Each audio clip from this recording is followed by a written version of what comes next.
3 dosa Andrea Agnelli yang bikin Juve miris hingga merana.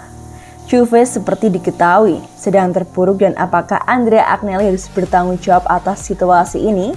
Seperti diketahui Juve sedang terseok-seok baik di Liga Italia maupun Liga Champions, padahal mereka berada di bawah asuhan pelatih yang dulu pernah sukses di Turin, yakni Massimiliano Allegri. Akan tetapi, keterpurukan Juve jelas bukan semata-mata salah Allegri seorang. Ada banyak hal yang harus dievaluasi manajemen demi mengembalikan nama besar klub seperti dahulu. Agnelli tentu saja bukan pemimpin yang buruk. Faktanya, ia berhasil membawa Juventus sukses dan melanjutkan jejak sang ayah Umberto dan sang paman Gianni dengan cukup baik. Jika harus mengingat sedikit ke belakang, ia sudah mendampingi Juve meraih kejayaan setidaknya selama 9 musim beruntun.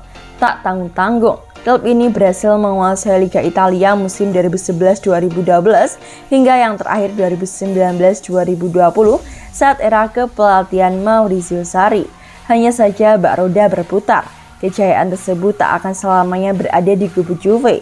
Supremasi yang sempat mereka raih akhirnya mulai runtuh. Agnelli dan kolega hanyalah manusia biasa yang memimpin klub sepak bola dengan berbagai kelebihan dan juga kekurangan. Dari sekian keputusan apik yang berujung manis, termasuk kesuksesan memenangkan 9 kali Scudetto, Agnelli juga memiliki beberapa dosa selama menangani Juventus. Berikut ini 3 di antaranya. Tidak harmonis dengan sejumlah supporter. Yang pertama adalah gagal merangkul para ultras yang sekarang memiliki visi 180 derajat bertolak belakang dari manajemen. Bahkan seperti diwartakan Cult of Calcio di laga kekalahan singa tua dari Maccabi Haifa, bukan hanya Allegri yang mendapat seruan out. Segelintir ultras ada yang menuntut Andrea Agnelli untuk segera turun dari kursinya sebagai presiden klub. Harmonisnya hubungan antara sang presiden dengan para ultras tak terjadi begitu saja dalam semalam. Masih dalam laporan yang sama, hubungan tak sedap tersebut berakar dari aksi-aksi Agnelli yang terus berusaha membersihkan Juventus dari para ultras demi visi modern mereka. Akan tetapi, hubungan buruk antara Andrea Agnelli dan sejumlah diehard fans Juventus hanya satu dari dosa yang telah ia perbuat hingga detik ini. Selanjutnya ada kepergian BP Morata, salah satu sosok paling penting yang menjadikan Juve raja di sepak bola Italia. Melepaskan BP Morata. Rekrutan BP Morata yang dilakukan Agnelli pada awal-awal masa pengurusannya memang sempat berbuah manis. Ia menjadi arsitek andal yang turut menunggang Juve menuju kejayaan. Berkat tangan dinginnya, klub berhasil mendatangkan banyak pemain bagus dengan harga bersahabat. Bukan hanya itu saja, Morata bahkan cukup lihai mendatangkan pemain gratisan. Tetapi dengan sangat mengejutkan, BP Morata malah angkat kaki dari Juve. Perbedaan visi dan ketidakcocokan prinsip dengan para anggota hierarki klub disinyalir sebagai biang kerok kepergiannya dari Turin. Hilangnya sosok Morata dari Juve bahkan sampai disesali oleh salah satu ex-presiden klub, yakni Giovanni Cabologjini. Saya tak mengerti mengapa Agnelli berpisah jalan dengan Morata. Juventus butuh direktur yang dewasa dan berpengalaman yang mampu merekomendasikan calon rekrutan sesuai kondisi finansial. Kecuali klub mau berinvestasi 120 juta euro tiap tahun untuk keperluan transfer, yang mana jelas saya ragukan. Kedatangan Cristiano Ronaldo.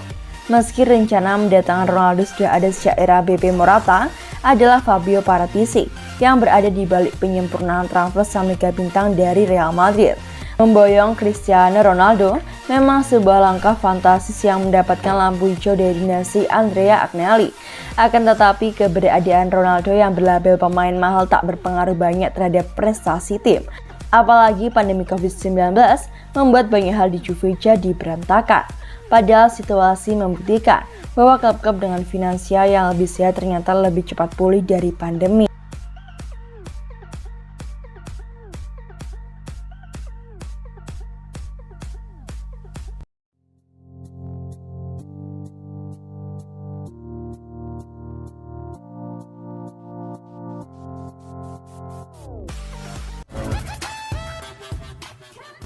Tentang formasi 352 racikan Allegri yang membawa Juve menang 1-0 lawan Torino.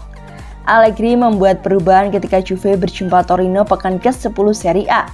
Allegri memakai formasi 352 dan membawa Juve menang dengan skor 1-0 dari sang rival sekota. Kemenangan Juve ditentukan gol yang dicetak di sang Vlahovic menit ke-74. Pemain asal Serbia tersebut mencetak gol ke-6 di Serie A sejauh ini. Vlahovic menjadi top skor sementara Juve musim 2022-2023. Sebelum menang lawan Torino, Juve berada dalam periode yang buruk. Mereka kalah beruntun saat berjumpa AC Milan dan Maccabi Haifa. Hasil itu membuat Juve berada dalam tekanan. Dan kini, Juve berada di posisi ke-7 klasemen Serie A dengan 16 poin dan mungkin bakal menjadi titik balik kebangkitan mereka. Setelah dua hasil buruk, Allegri membuat sejumlah perubahan. Yang paling menonjol tentu saja formasi. Biasanya Allegri memakai formasi 4-4-2, kali ini ia mengubah formasi awal Juventus. Allegri memilih memakai formasi 3-5-2. Tiga pemain belakang dipercayakan pada Danilo, Bremer, dan juga Alessandro. Bremer kemudian mengalami cedera dan digantikan oleh Bonucci. Lini belakang Juve menjadi lebih kuat dengan 3-5-2. Sementara Filip Kostic bermain bagus sebagai wingers. Dia sudah terbiasa bermain dengan formasi 3-5-2 ketika bermain di Eintracht Frankfurt. Kostic memberi dukungan penting bagi Vlahovic. Pekan lalu Allegri memberi kritik pedas bagi anak asuhnya usai kalah dari Maccabi Haifa. Ia menyebut anak asuhnya tak bermain dengan hati. Namun usai laga melawan Torino, situasi berbalik total. Pemain membuktikan bahwa hari ini mereka bermain sebagai tim. Kami terorganisir, mulai dari cara kami mengontrol permainan. Kami punya banyak tendangan ke gawang. Saya senang, terutama dikarenakan ini kemenangan tandang pertama musim ini.